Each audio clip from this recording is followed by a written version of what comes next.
लाभ कर ले रे देखो दीदी का छाव तो पिया में या कू के ले चुप चुप बात नहीं लेके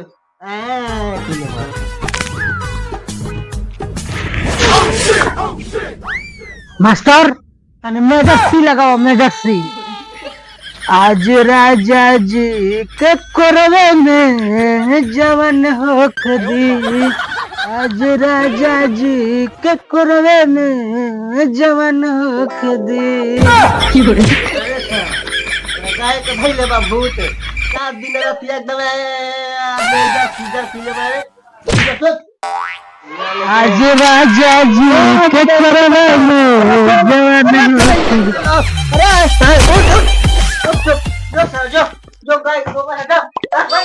देखिया बाबू एक दिन बहुत बड़ा सिंगर बने मैं कौन खेसारी हमरा एक बतिये हम टुनटुन या जादव के पीछे छोड़ दे। सरौ तारा गायक बने के धैले बा भूत हैं जाको जल्दी सानी गोत भोरे से लेके रात हुआ में एकदम ऊ क के हमर नींद खराब कर देले बा। ए जानू लिवाज में हमरा से मिले आई है, जानू लिवाज में हमरा से मिले आई है। हाँ हाँ का हमारा आवाज बा कहिए चमत्कार हो ये भागवान। अरे ब्याजी अरे महाराज लेको गाना उना हो जाए गाई गाई एगो गाना गाई। हाँ कहना यही सुनाओ तई महाराज आई। हाँ तो गाई गाई गाई एगो सुनी। मारो के बांस धोके रोता यार हो, सिंदूर जन डोली हो भातार हो, सिंदूर जन डोली हो भातार हो। कैसा लागलो? अरे महाराज लेके तो एकदम रोगा तो फोन से खेसारी लाल के फेल कर देनी महाराज। नानू अच्छा हाँ किस्मत पलटी देखम ना एक दिन। ठीक बा अथी गावत रहो बबुआ। ठीक बा चली चल अब वहां से पुआरा लेके घर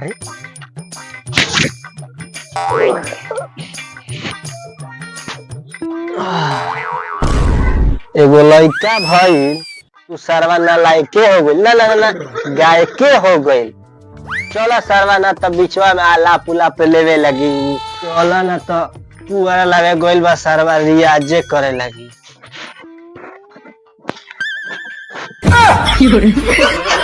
वाह रे बेटा पुआरा ला देले कामो लगा देले। ठीक बा जल्दी जल्दी कर। अब का है बाबू तारा का लगेला कि हम खाली गनवे गाते हैं कामों करते हैं। देखिए आइए धराइए देखिए मैं कैसे काटता हूँ हाली हाली आइए। कट सला अली मरबा तो कटैबो ना करी भाग जिम छोड़ के।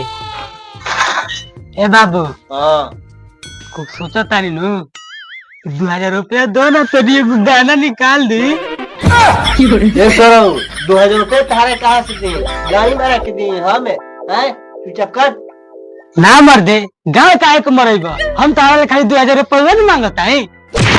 सरो खाली मजाक के लिए रहता कोने बतिया में काट तो काट जल्दी बका बका कहीं बारे उठाओ गवत ले जाके डाल फंस के।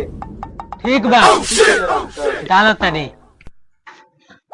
दिल दे दो दुआ लागी ना तो कहियो भुआ लागी, दिल दे तो दुआ लागी ना तो कहियो भुआ लागी।